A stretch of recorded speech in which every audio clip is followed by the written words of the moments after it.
இன்னைக்கு வந்து பார்த்திங்கன்னா, நல்ல பெரிய குண்டால ஸ்பெஷலாக வந்து அம்மா பிரியாணி தான் பண்ணிகிட்ருந்தாங்க. இன்றைக்கி சண்டேங்கனால சிக்கன் பிரியாணி தான் அம்மா பண்ணிகிட்ருந்தாங்க. ஸோ சிக்கனெல்லாம் நல்லா ஃப்ரெஷ்ஷாக கழுவி வச்சுட்டு, அதிலிருந்து கொஞ்சம் எலும்பு பீஸ் எல்லாம் எடுத்துகிட்டு வந்து பார்த்திங்கன்னா, குழம்பு வந்து பண்ணிட்டாங்க.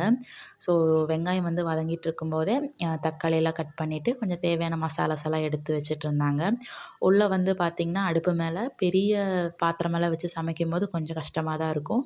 வெளியில் வந்து அடுப்பு இருக்குது. பட் விறகெல்லாம் கரெக்டாக இருக்கா என்னன்னு தெரியாமல் வெளியே வைக்காம அம்மா உள்ளே தான் வச்சாங்க. அதுக்கப்புறம் சமைக்க கொஞ்சம் கஷ்டமாக இருக்குன்னு சொல்லிட்டு நாங்கள் வெளியிலேயே போய் உட்காந்து சமைச்சிட்ருந்தோம்.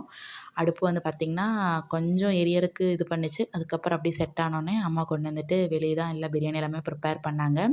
அதுக்குள்ளே வந்து பார்த்திங்கன்னா, வெங்காயமெல்லாம் நல்லா வதங்கிருச்சு. அதுக்கப்புறம் இஞ்சி பூண்டு பேஸ்ட் எல்லாம் சேர்த்துட்டு நல்லா வதக்கிட்டு வந்து பார்த்திங்கன்னா, பிரியாணி வந்து ரெடி ஆயிருச்சு.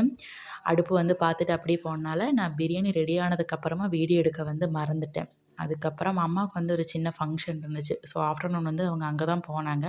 ஸோ வந்து சாப்பிட்றதுக்காக அம்மா கொஞ்சம் பிரியாணியெல்லாம் எடுத்து வச்சுட்டு, நாங்கள் மார்னிங்குமே பிரியாணி தான் சாப்பிட்ருந்தோம். ஸோ மத்தியானத்துக்கும் பிரியாணி, ஒரே பிரியாணியாக தான் இருந்துச்சு இன்றைக்கி. அது கூட வந்து பார்த்திங்கன்னா, கிரேவி, தயிர் சட்னியெல்லாம் இருந்துச்சு. ஸோ இன்றைக்கான டே இப்படி தான் போச்சு. நாளைக்கு பார்க்கலாம்.